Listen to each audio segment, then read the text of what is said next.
2024 में पीएम पद के उम्मीदवार राहुल जी हैं कि नहीं, सबसे बड़ा सवाल यही है।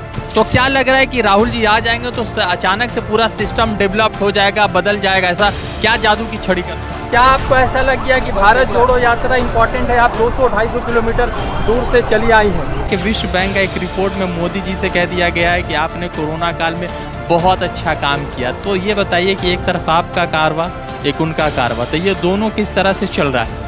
राहुल गांधी की आंखों में चमक है, उस सच्चाई की चमक है जो भारत देश से अटूट प्यार करती है, जो भारत देश का दर्द समझती है, भारत देश की जनता का दर्द समझती है। कैसे गंगा माँ में हजारों लाखों की तादाद में लाशें बहती रही और ये जो सरकार थी यह उनके कफन तक नोचने पे तुली हुई थी। द लाइव टीवी, सच सबसे आगे।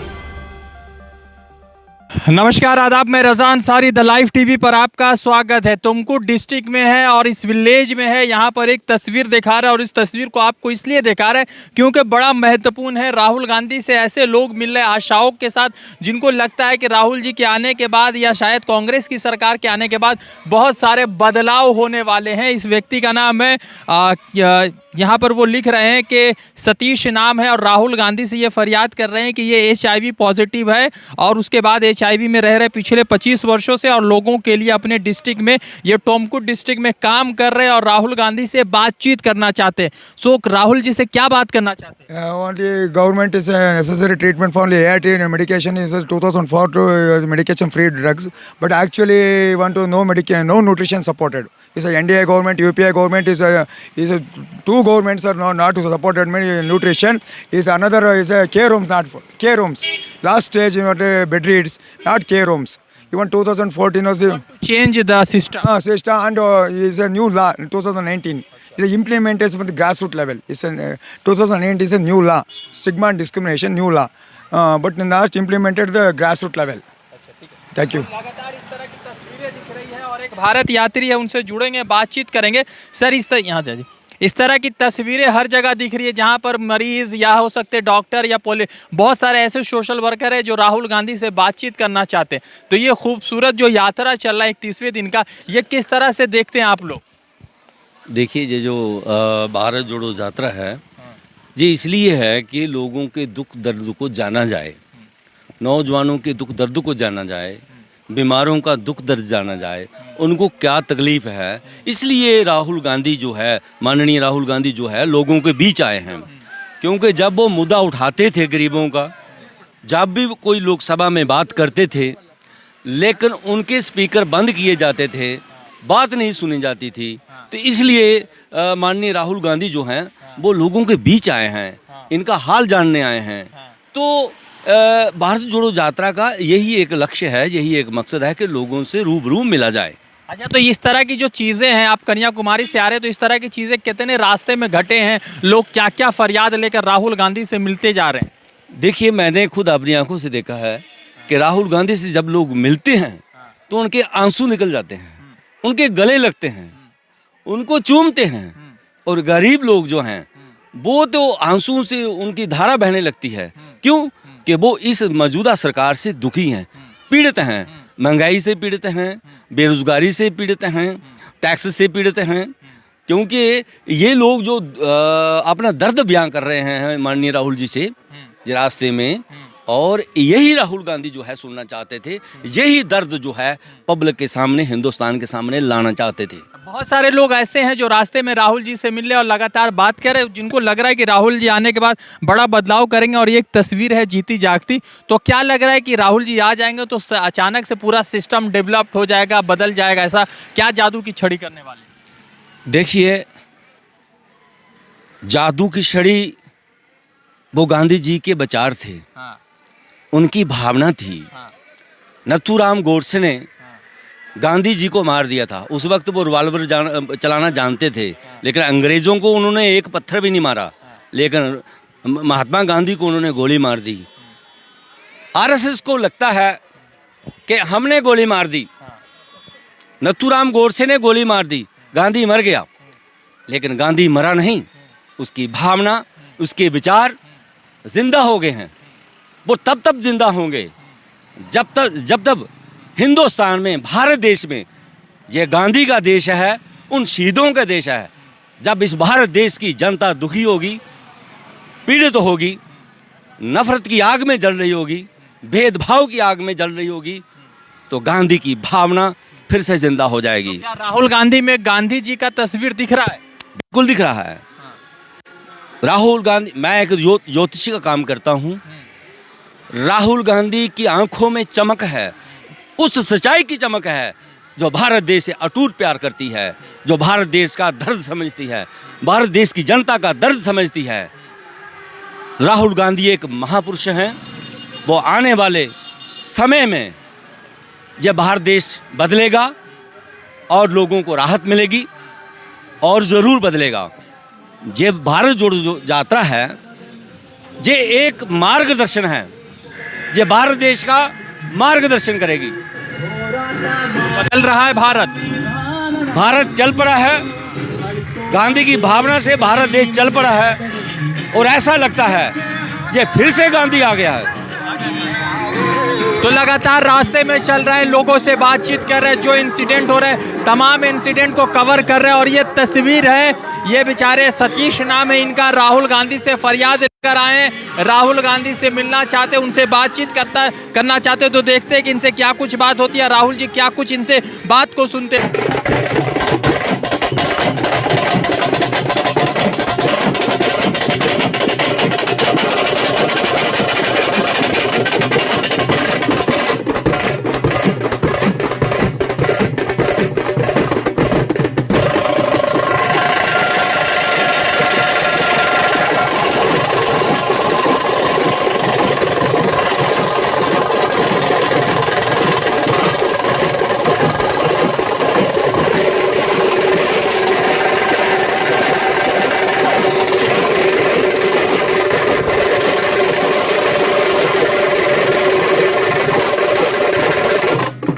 क्या नाम है आपका? दिव्या।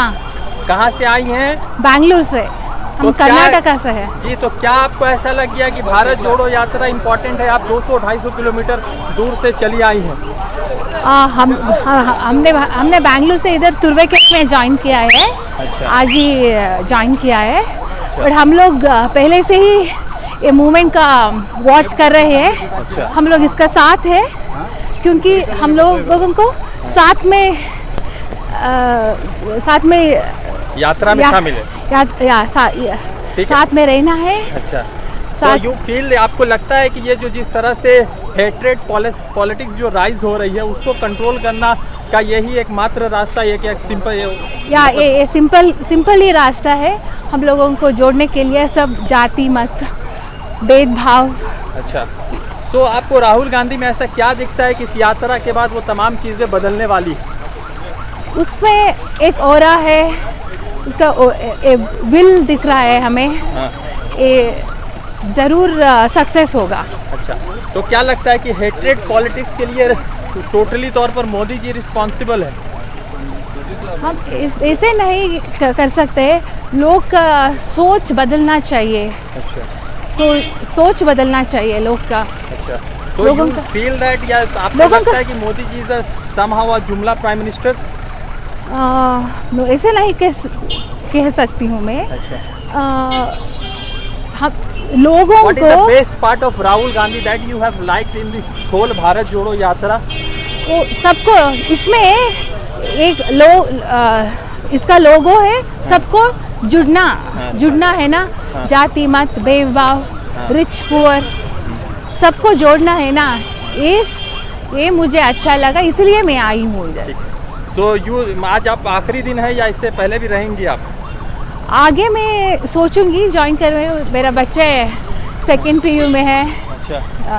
इसलिए थोड़ा रिस्पॉन्सिबिलिटी है मुझे। बट फिर मैं इसका साथ हूँ मैं। जौनपुर डिस्ट्रिक्ट में एक दूसरे दिन का काफिला यात्रा राहुल गांधी का शुरू हो चुका है और हम काफिले से आगे हैं जौनपुर डिस्ट्रिक्ट में। यहाँ पर राहुल गांधी के स्वागत के लिए महिलाएं, बच्चे, सभी लोग हैं। आज तक 8 किलोमीटर का काफिला कंप्लीट और 22 किलोमीटर चलना है। डिस्ट्रिक्ट है जो अमेठी से काफी दूर है और तकरीबन 1 महीना होने के बावजूद लगातार यहाँ पर लोगों का जन सैलाब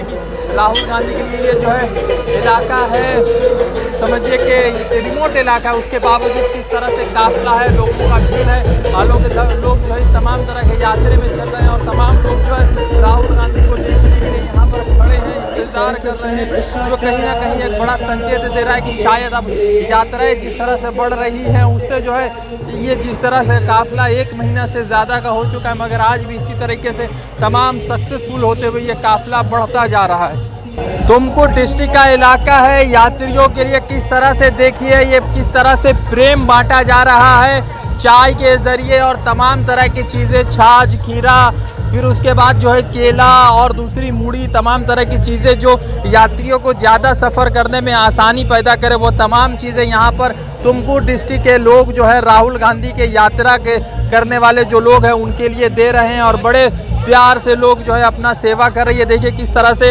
आज का ये 31वें दिन का काफिला शुरू हो चुका है। ये तमाम लोग जो है राहुल गांधी के यात्रियों के लिए देखिए छाछ का इंतज़ाम किया, खीरा और तमाम तरह के वो चीज़ें जो स्टार्टर्स में आती है जो थोड़ा रिफ्रेशमेंट देती है, वो तमाम चीज़ें आप देख सकते हैं कि किस तरह से लोग यहाँ पर पूरे प्यार के साथ राहुल गांधी के साथ खड़े हैं और लगातार लोग जो है राहुल गांधी के इंतज़ार में है। ये तमाम खूबसूरत तस्वीरें हम आपको दिखा रहे हैं कि ये देखिए किस तरह से तस्वीरें ये देख सकते हैं और किस तरह से बदलाव हो रहा है। और 31वें यात्रे के दिन भी लगातार जो है चीज़ें चल रही हैं और ये तमाम तस्वीरें राहुल गांधी के यात्रियों के लिए जो है तुमकुर डिस्ट्रिक्ट के लोग जो है राहुल गांधी के समर्थन में या उनके यात्रियों के लिए तमाम तरह की चीज़ें जो है मुहैया करवा रहे, लोगों को आसानियाँ दे रहे हैं। पहला मुद्दा ये है कि कल राहुल गांधी पुराने जोश में या कह सकते हैं कि उन जोशों में जब वो ईडी के सामने जाते थे, पेश होते थे और वैसा ही कल कि भारत को 2 भारत नहीं बनने देंगे, तो इस पर सवाल है। दूसरी तरफ विश्व बैंक की एक रिपोर्ट में जिसमें मोदी जी की प्रशंसाएं की गई, उसको लेकर लगातार जो है भाजपा अलग अलग भरम फैला रही है और खुशी के लड्डू बांटे जा रहे हैं। तो हमारे साथ अवनी जी है, भारत यात्री है, सुप्रीम कोर्ट की लॉयर भी है। तो अवनी जी, सवाल ये है कि इस भारत जोड़ो यात्रा की एक सफलता तो है कि आपके विरोधी आपके विरोध में बात कर रहे हैं, मगर ये भी है कि विश्व बैंक का एक रिपोर्ट में मोदी जी से कह दिया गया है कि आपने कोरोना काल में बहुत अच्छा काम किया। तो ये बताइए कि एक तरफ आपका कारवा, एक उनका कारवा, तो ये दोनों किस तरह से चल रहा है? देखिए, वर्ल्ड बैंक रिपोर्ट ने क्या कहा इस पे मैं टिप्पणी नहीं करना चाहूँगी। मैं ये कहूँगी कि इस देश में एक ऐसी सरकार जो आंकड़े छुपाती है, जो आंकड़े रिलीज़ ही नहीं होने देती है। अनएम्प्लॉयमेंट के लेटेस्ट क्या फिगर्स हैं आपको पता ही नहीं है। आपको ये पता है क्योंकि आपके बहुत सारे और सर्वेज हुए हैं कि अनएम्प्लॉयमेंट राइज पर है। विमेन सेफ्टी को लेकर आंकड़े रिलीज़ ही नहीं करते हैं। तो ये सरकार ऐसी है कि आंकड़ों से डरती है, वो आंकड़ों से जो आंकड़े सच्चे होते हैं। लेकिन आंकड़ों के परे जाके एक बात करते हैं। देखिए, इस देश में कोविड के समय पर क्या हुआ, आप किसी भी शहर, किसी भी गांव चले जाइए, ऐसा कोई गांव, ऐसा कोई शहर नहीं है भारत में जो कोविड के समय अनछुआ रहा हो। क्या लोग दिल पे हाथ रख के ये कह सकते हैं कि कोविड का जो मैनेजमेंट हुआ वो मैनेजमेंट सही हुआ? क्या उससे बेहतरीन मैनेजमेंट नहीं होना चाहिए? अब मोदी जी या बीजेपी कितने ही करोड़ों पैसे खर्च करके, कितना ही अच्छा एडवर्टाइजमेंट करके, कितना ही बड़ा परसेप्शन क्रिएट करने की कोशिश करे, हर उस परिवार ने जिसने कोविड काल में अपने किसी परिवारजन को खोया है, उसको पता है कि इसका मैनेजमेंट और बहुत अच्छा होना चाहिए। हम जानते हैं कि जिस ऑक्सीजन को एक्सपोर्ट किया गया बिना दूरदर्शिता रखते हुए कि इस देश में ऑक्सीजन की ज़रूरत पड़ेगी, हमारे पास एक्स्ट्रा ऑक्सीजन था, मोदी जी की सरकार उसे एक्सपोर्ट कर देती है। तो ये सारे सवाल जो हैं, इसके लिए किसी बड़े सर्वे या किसी चीज़ की ज़रूरत नहीं है। इसके लिए किसी भी घर में आप जाइए, जिस व्यक्ति ने अपना परिवार के किसी इंसान को खोया है, उसके दर्द को जानिए, वो आपको बताएगा कि कोविड काल में क्या हुआ और क्या नहीं हुआ। और वो सारे लोग जो इकट्ठे हो रहे हैं, उनका जो गुस्सा है बीजेपी के खिलाफ, चाहे वो प्राइस राइज पे हो, चाहे वो बढ़ते पेट्रोल डीजल के भाव पे हो, चाहे वो बढ़ते बेरोजगार पर हो, ये उन्हीं लोगों का तो हुजूम है। आप हमारे साथ लगातार चल रहे हैं। देखिए, जो कांग्रेसी चल रहे हैं वो तो ठीक है, लेकिन ज़्यादा बड़ी जीत ये है कि अलग अलग शहरों से आम लोग अपना पैसा खर्चा करके आके इस यात्रा में शामिल हुए हैं। तो ये दिखाता है कि ये कोई कांग्रेस पार्टी का मूवमेंट नहीं है, ये अब एक सोशल मूवमेंट का शेप ले चुका है, जिसमें लोग पॉलिटिक्स के बियॉन्ड सरकार के खिलाफ उनका जो गुस्सा है, जो रोष है, उसको दिखा रहे हैं। अच्छा ठीक है अवनी जी, एक महत्वपूर्ण चीज़ ये है कि जैसे आपने कहा कि कोरोना काल में तो हमने देखा कि किस तरह से गंगा जी में लाशें बह रही थी, मगर सवाल ये कि उसी के बाद हिमाचल, उसी के बाद उत्तराखंड इलेक्शन हुए, उसी के बाद पंजाब इलेक्शन हुए, उत्तर प्रदेश इलेक्शन हुए, जहाँ पर आपकी सरकार थी वो चली गई और जहाँ पर कुछ सीटों के उम्मीद थे वहाँ आप एकदम पूरा बाइकआउट हो गया या कह सकते हैं कि एकदम खाली हो गया कांग्रेस। तो कहीं ना कहीं तो पॉलिटिकल तौर से राहुल जी शायद उस पोजीशन पे नहीं है कि 1-to-1 फाइट कर सके। देखिए बात ये है कि कांग्रेस को समय लग सकता है, लेकिन कांग्रेस और बीजेपी में अंतर समझना ज़रूरी है। राहुल जी पहले दिन से कलेक्टिव लीडरशिप की बात करते हैं। कांग्रेस पार्टी में सारा पैसा जो है वो किसी एक लीडर को आगे प्रमोट करने के लिए नहीं किया जाता। राहुल गांधी जी जो हैं वो हमारे लीडर हैं, वो हमारी यात्रा का नेतृत्व कर रहे हैं, लेकिन उन्होंने ये कभी नहीं कहा कि इस यात्रा का मैं चेहरा हूँ। वो हमेशा ये कहते हैं कि मैं भी एक भारत यात्री हूँ, मेरे साथ पूरा एक जो है कहा जाए कारवां चल रहा है। यदि आप इसको कॉन्ट्रास्ट करें बीजेपी में, तो पूरा देश के लोग जानते हैं कि बीजेपी आरएसएस में सारा पैसा, सारा प्रोपेगेंडा जो है वो केवल और केवल मोदी जी के चेहरे को चमकाने में लगता है। तो हमने देखा कि जो हमारे प्रजातंत्र के लिए, डेमोक्रेसी के लिए सबसे बड़ा नुकसान है, मैं यदि एक वकील हूँ, एक लीगल पर्सपेक्टिव से भी बात करूँ, कि डेमोक्रेसी को आप किसी एक या दो इंडिविजुअल सेंट्रिक नहीं कर सकते। तो जिन रिसेंट इलेक्शंस की आपने बात करी जहाँ पे हमने खोया है, वो इसलिए क्योंकि कहीं ना कहीं लोगों के दिमाग में ये भर दिया गया कि मोदी जी की, जैसे मोदी जी के पास कोई जादुई छड़ी है जो लोगों की सारी समस्या सुलझा देंगी। लेकिन अब लोग समझ रहे हैं कि उनको जो जुमले बेचे गए, जो पैसे से, प्रोपेगेंडा से उनके दिलों के साथ, इमोशंस के साथ खिलवाड़ किया गया, इस देश में जो आइडेंटिटी पॉलिटिक्स, जो हिंदू मुस्लिम के नाम पे जिस प्रकार से इलेक्टोरल गेन किया जा रहा है, तो लोग कुछ समय के लिए ज़रूर जैसे कहा जाए बहकावे में आ सकते हैं। लेकिन जैसा कि कहते हैं कि आप कुछ लोगों को कुछ समय के लिए तो बेवकूफ़ बना सकते हैं, लेकिन सभी लोगों को सभी समय के लिए बेवकूफ़ नहीं बना सकते। तो वो लोगों को दिखने लग गया है और वही कारण है कि 2024, कई लोग पूछते हैं भारत जोड़ो का 2024 के चुनाव पर क्या असर पड़ेगा।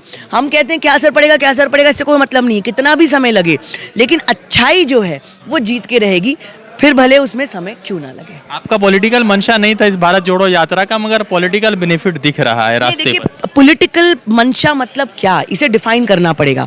यदि सरकार की नीतियों के खिलाफ खड़ा होना पॉलिटिकल है तो ये यात्रा 100% पॉलिटिकल है। यदि सिर्फ शॉर्ट टर्म विजन है कि 2024 का चुनाव जीतना है तो ये यात्रा बिल्कुल पॉलिटिकल नहीं है। देखिए हम जो करते हैं वो सब कुछ पॉलिटिकल है। आपका आना, खड़ा रहना, क्या पहनना, क्या बोलना, क्या खाना, इस सब में पॉलिटिक्स घुसी हुई है। तो लोगों की राजनीति करना यदि राजनीति है तो भारत जोड़ो यात्रा जो है वो बिल्कुल राजनीतिक है। लेकिन आप यदि ये सोचें कि अगला चुनाव, देखिए चुनाव की राजनीति से हटकर लोगों के मुद्दों पे आपको फोकस करना पड़ेगा। फिर उसमें समय लगे, फिर उसमें लोगों को और जोड़ना पड़े, और ताकत लगे, जितनी ताकत लगेगा उतनी ताकत से लड़ाई करेंगे। नहीं चल रहा है कि आप लोग पूरा फोकस राहुल जी पर कर रहे हैं, आईएनसी या जितने भी सोशल मीडिया प्लेटफॉर्म है, और इस पूरे फोकस में आपका गुजरात छूट रहा है, जहां पर आप सरकार में हो सकते थे पुराने दिनों में और अभी चांसेस थे कि शायद सरकार में, वहां पर शायद लोग कह रहे हैं कि कांग्रेस ने वॉक ओवर दे दिया, अब लड़ाई जो है आम आदमी पार्टी वर्सेस बीजेपी चल रही है। देखिए दो बातें हैं। पहली बात तो आपके सवाल में त्रुटि है। पहली चीज़ तो ये कि गुजरात में वॉकओवर किसी ने नहीं दिया। कांग्रेस कोई छोटी पॉलिटिकल पार्टी नहीं है, कांग्रेस बड़ी पॉलिटिकल पार्टी है, पूरा देश संभालना जानती है। तो गुजरात चुनाव में जो भी होगा उसमें पूरी ताकत लगाई जा रही है, उसकी पूरी रणनीति है, सारे बाकायदा वहाँ पे लीडर्स प्रेजेंट, और जैसे कि मैंने कहा कि कलेक्टिव लीडरशिप, सामूहिक नेतृत्व के साथ लड़ाई जो है लड़ी जाएगी और बेस्ट फाइट दी जाएगी। तो जो लोग ये जिसे कहा जाए कि गलतफहमी में है कि वॉकओवर दे दिया गया है, मेरे ख्याल से they are in for a surprise. Point number 1। Point number 2, Bharat Jodo Yatra में बिल्कुल भी ऐसा नहीं है कि सबने राहुल जी को ही चेहरा बना दिया। राहुल जी का आइडिया था, राहुल जी चल रहे हैं, राहुल जी का नेतृत्व है, ये बात सही है। लेकिन आप यहाँ पे देखेंगे कि पूरी कांग्रेस में जितने भी लोग हैं जो इस मंच से जुड़े हैं वो कुछ ना कुछ समय आकर चल रहे हैं, और मैं तो भारत यात्री हूँ, हमारे जैसे 100 लोग जो हैं वो पूरे चल रहे हैं। तो जहाँ जहाँ जो मंच पे लड़ाई लड़नी पड़ेगी, भारत जोड़ो यात्रा उसमें से एक बहुत महत्वपूर्ण पहिया है जिस पे फोकस की ज़रूरत है। लेकिन इसका बिल्कुल भी ये मतलब नहीं है कि हिमाचल में चुनाव है या गुजरात में चुनाव है तो वहाँ वॉक ओवर दिया जाएगा, वहाँ पूरी फाइट दी जाएगी।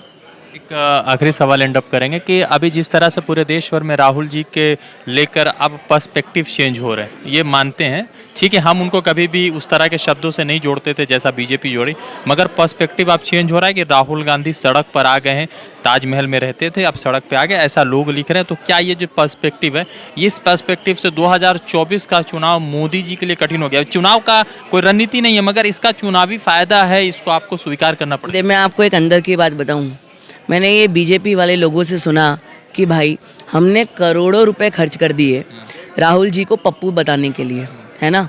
वो सारा पैसा जो है वो पानी में बह गया भारत जोड़ो यात्रा के बाद, क्योंकि लोगों ने देखा कि जिस व्यक्ति की हम छवि इतनी नेगेटिव बना रहे हैं वो पानी गिरता है, वो बोलता रहता है, वो छतरी भी नहीं लगाता, वो धूप पड़ती है, वो चलता रहता है, तो ये इंसान है कि क्या है, मुस्कुराता रहता है। एक तरफ मोदी जी भाषण के इतने बड़े बड़े पुल बांधते हैं और वो व्यक्ति जो है वो एकदम अपनी स्लाय सी, एकदम सहज सी स्माइल करता रहता है। जहाँ धर्म के नाम पे बड़े बड़े लोगों, मित्रों और वो भारी आवाज़ का पूरा ड्रामा क्रिएट किया जाता है, वो कोई एक बच्ची आती है, कोई एक बूढ़ी माँ आती है, उसको सहज से गले लगा लेता है। तो लोगों को ये कॉन्ट्रास्ट समझने में समय लगेगा। लेकिन अब आप कांग्रेस वाले और आम लोग क्या कह रहे हैं, बीजेपी वाले खुद कह रहे हैं कि भाई उस व्यक्ति को मानना पड़ेगा। तो जब बीजेपी वाले खुद कह रहे हैं तो फिर आप कांग्रेस वालों से क्या पूछ रहे हैं? 24 से पहले चलिए चुनाव होगा, बहुत अच्छा है। 24 से पहले कुछ ना कुछ तो हिंदू मुसलमान हो जाएगा, फिर एक जो पॉलिटिकल राजनीति है या धार्मिक राजनीति है उसका फायदा तो फिर सत्ता पक्ष के लोगों को मिल जाएगा। देखिए, नफरत की राजनीति से सत्ता पक्ष कुछ समय के लिए जीत जरूर सकती है, लेकिन ये देश जो है ना, ये एक बहुत, जिसे कहा जाए, we are an ancient land. और हमारे यहाँ के जो लोग हैं ना, वो कहते हैं ना, ये पब्लिक है, ये सब जानती है। कुछ समय के लिए ज़रूर आप लोगों के इमोशंस को भड़का सकते हो सत्ता में आने के लिए, लेकिन जब लोग ये बात जानेंगे कि आप क्या खिलवाड़ उनके बच्चों की ज़िंदगियों के साथ कर रहे हो, तो आज नहीं तो कल जो पार्टी आइडियोलॉजिकली स्ट्रांग है, इस देश के लिए सही है, वो ही सत्ता में आएगी। उसमें समय लगे तो इंतज़ार करने के लिए तैयार हैं, लेकिन ये लड़ाई जो है, ये कुर्सी की लड़ाई नहीं है, ये सत्ता की लड़ाई नहीं है, ये देश की आत्मा बचाने की लड़ाई है। हमारे साथ एक भारत यात्री है, कांग्रेस के यूथ के सेक्रेटरी भी है, पुनीत जी। तो पुनीत जी से बातचीत करेंगे। पुनीत जी, एक तस्वीर आई है जिसमें भाजपा ये कह रही है कि कोरोना काल में हमने बहुत बेहतर काम किया, तो क्या लग रहा है कि ये तस्वीरें कहाँ तक सच्चाई है और किस तरह से कोरोना काल का जो मौका था उस वक्त क्या तस्वीरें भारत ने देखा था और विश्व बैंक क्या कह रहा है? देखिए, कोरोना काल की सच्चाई जो है वो इस देश का हर नागरिक जानता है। सरकार भले ही कहे कि यहाँ पे कुछ लाख मौतें हुई हैं, लेकिन असल आंकड़ा आप भी जानते हैं, हम भी जानते हैं। हर अस्पताल के बाहर लाशों के ढेर लगे रहे। आपने देखा कैसे गंगा माँ में हज़ारों लाखों की तादाद में लाशें बहती रही और ये जो सरकार थी ये उनके कफन तक नोचने पे तुली हुई थी। सरकार पूरी तरह से विफल रही है कोरोना को रोकने में। कोरोना से जो मौतें हुई हैं उनको रोकने में सरकार ने ये ज़रूर किया है कि जो आंकड़े बाहर आ रहे थे उन्हें दबा दिया और अपनी एजेंसियों को उन आंकड़ों तक पहुंचने नहीं दिया। और पूरे दुनिया के जो आंकड़े आ रहे हैं, भारत के लिए लगभग 50 लाख के ऊपर जो मौतें बताई गई, मोदी सरकार उसे छुपाने में लगातार लगी हुई है और किसी न किसी रूप से सच्चाई को छुपा रही है। आज एक 30वां दिन है यात्रा का, किस तरह से जन समर्थन राहुल जी को मिला, सड़कों पर क्या हाल थे? हालांकि विजुअल में दिख रहा है कि लाखों की संख्या में आगे पीछे लोग हैं, तो क्या इस विजुअल ने राहुल जी को राष्ट्रीय स्तर का नेता जो मोदी जी को 1 to 1 बात कर सकता है वो बना दिया? देखिए, राहुल जी हमेशा से, आज से नहीं, जिस दिन से वो राजनीति में आए हैं वो राष्ट्र के नेता हैं और उनकी जो सोच है वो इस देश के लोगों के प्रति है। वो अपना घर भरने का कभी नहीं सोचा उन्होंने और अपना खुद का कभी नहीं सोचा। आज मैं चुनौती देता हूं भाजपा के किसी भी शीर्ष नेता को कि जिस तरीके से राहुल जी जो 3570 किलोमीटर की यात्रा पर निकले हैं, पद यात्रा पर, मैं तो कहता हूं वो 350 किलोमीटर की एक यात्रा कर लें, राहुल जी से कुछ सीख लें। वो नहीं कर पाएंगे क्योंकि ज़मीन से जुड़ी कभी भाजपा रही नहीं है। भाजपा हमेशा उन मुद्दों पर राजनीति करती आई है जिससे इस देश का विभाजन हो, जिससे इस देश का विभाजन हुआ, जिससे इस देश के सच्चे जो लोग थे, महात्मा गांधी जैसे, उन लोगों की हत्या जिन लोगों ने की, उन लोगों का समर्थन करती आई है भाजपा हमेशा। उन लोगों को पूछते आई है हमेशा भाजपा। तो भाजपा कभी ज़मीन से जुड़े मुद्दों पर राजनीति कर ही नहीं सकती। जी, तो क्या लग रहा है कि अब जो जिस तरह से भाजपा कल तक तो ये कह रहे थे कि भाई कुछ सफल नहीं, मगर अब ये कह रहे हैं कि सफल हो रहा है, क्योंकि अब जो है आपके अपोजिशन जो विरोधी दल है वो आपके विरोध में बात कर रहे हैं?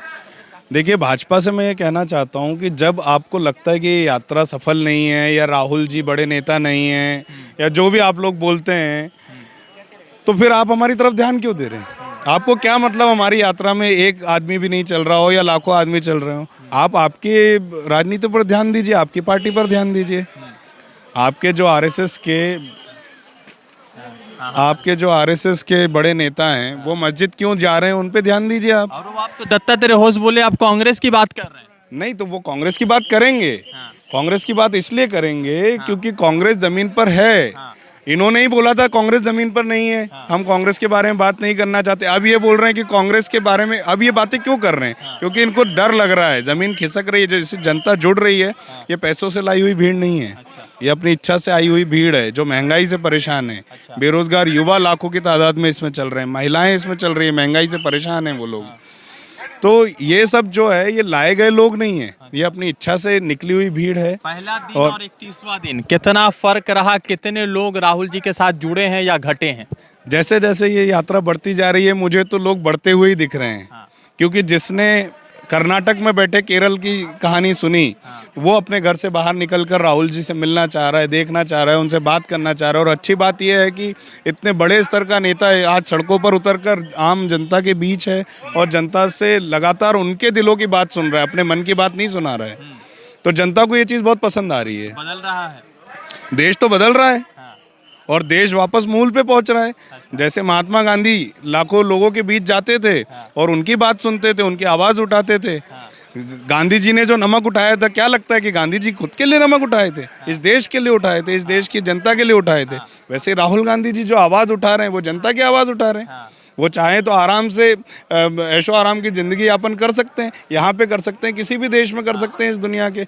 लेकिन वो जनता से जुड़े मुद्दे लगातार उठाते आ रहे हैं और जनता की लड़ाई लड़ने के लिए ही वो सड़कों पर हैं। एक आखिरी सवाल, WPI wholesale price index, CPI consumer price index, तो जो पहले छोटे विक्रेता थे जो गांव में ठेलियों में सब्जियां बेचा करते थे, अब वो ख़त्म हो रहे। वो तमाम चीज़ें अब अडानी या अंबानी या और भी दूसरे जो बड़े उद्योगपति हैं उनके ना मॉल में शिफ्ट हो रहे। तो जो हिंदुस्तान का 60% लोग जो सड़क पर है वो अब जिंदगी कैसे गुजारेगा? देखिए, जब मनमोहन सिंह जी वित्त मंत्री थे तो उन्होंने इस देश के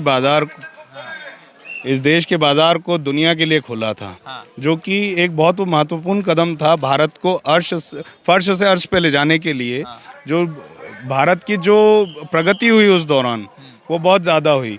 उसके बाद ये हुआ कि जब उनकी सरकार ने कहा कि FDI हम लोग बढ़ाएंगे, फॉरेन डायरेक्ट इन्वेस्टमेंट जो रहेगा हम बढ़ाना चाहिए हमें इन सेक्टर्स में, तो भाजपा ही थी और मोदी जी थे जो उसका विरोध करते थे। लेकिन अब क्या हो रहा है, अब इन्होंने जो होलसेल मार्केट है या जो भी अपने सुपर मार्केट चेन्स हैं, इसमें FDI का इन्वेस्टमेंट 100% कर दिया है। ठीक है, जो बड़े बड़े जो प्लेयर्स हैं वो इसमें आ गए। अब आ गए तो छोटे दुकानदारों की कमर टूट चुकी है और उनकी कमर टूटेगी तो धीरे धीरे वो अपना धंधा बंद ही करेंगे। उनका मार्जिन खत्म हो गया है, उनकी बचत खत्म हो गई है। और जितने बड़े धन्ना सेठ हैं उनके घर भर रहे हैं मोदी जी। किसी का डायरेक्ट भर रहे हैं, किसी का इनडायरेक्ट भर रहे हैं। तो अब जो है मतलब लड़ाई, अब बात जो है मुद्दों की हो रही है। मुद्दों की बात हमेशा से होती आई है, लेकिन मीडिया उन चीज़ों को दिखा नहीं रहा था। आज मुझे एक बात बताइए, भाजपा जिन बातों पर राजनीति करती है उन बातों पर भी भाजपा अभी टिक नहीं रही है। भाजपा गाय माता है, गाय के नाम पे कई लोगों की हत्याएं हुई, उस पर भाजपा चुप रही, भाजपा के नेता चुप रहे।